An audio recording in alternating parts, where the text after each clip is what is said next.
CJ, what was your reaction to quarterback news today? Really wasn't there like a big reaction for me personally. You know, unfortunately, we've been down this road before. With Zach's been hurt, and Mike had to step in, and now we're at this road where we have a little bit of hitch in our offense. So we're looking for a change, a little bit of difference maker to be a little bit more consistent. So, I mean, that's just part of the nature of this league, man. If you're not consistent, if things are growing well, at a certain point, we have to look for different options until things get better. That's no knock on Zach, no knock on Mike White or the offense or anything like that. But we all have a job to do. We are in this building to try to get to the playoff and make a great run. And sometimes things like this happen. So Hey, it's CJ, part of the business. sorry about that. What did it mean to you guys, particularly on defense, for Zach to speak today? What did that show you? As a teammate, as a brother, as a man, it meant a lot. It's not the first, it won't be the last that a young guy or anybody has said something in the media that they didn't mean, or they just spoke on emotions, or it was in tune to after the loss, things like that. So personally for me, I didn't really have any hard feelings for him because I know how it goes. It's, especially being a quarterback in this league. But what he did do is speak to the team and apologize, and he spoke the truth. So at the end of the day, that's all you can ask for. CJ, what was his message? Pretty much that he has to do better.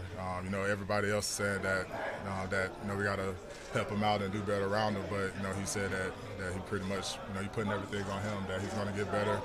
He's not here to be a backup, and that he has got to do his job. So that's pretty much the main message. You said you didn't have any hard feelings for it because you understand you've been around the block a couple of times. Mm-hmm. Did you have to quell suffice any of that with your teammates? Like, did you sense any of that, and did you step in and say, hey, this is what he meant, I've seen this before, kind of thing?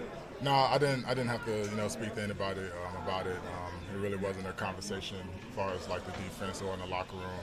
And if that was the case, I definitely spoke up about it because that type of negativity in the locker room in our place is quickest way to fill a void. So if that was the case, one of the leaders or me definitely would nip that in the bud, but I really don't think it was.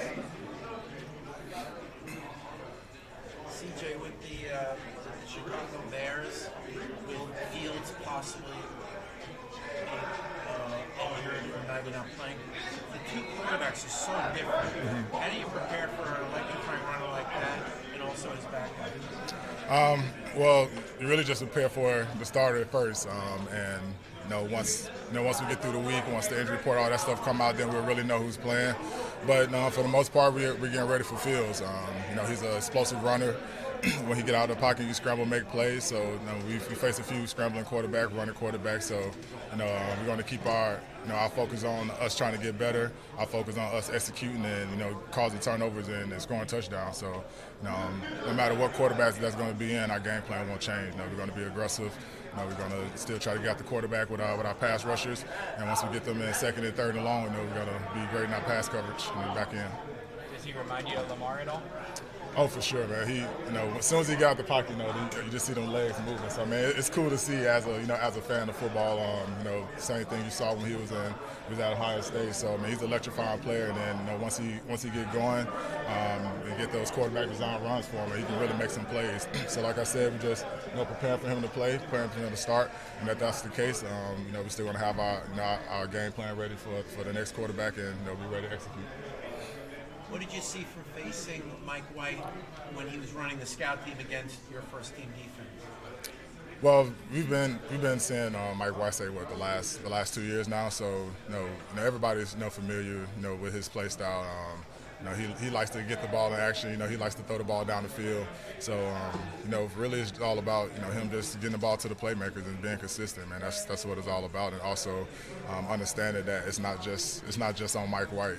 It's not just on Zach. Everybody, including defense and special teams, has to play a part in making the quarterback look good. So this is a team sport. We all understand that, and if everybody do their part and do their job the right way, the next man can eat.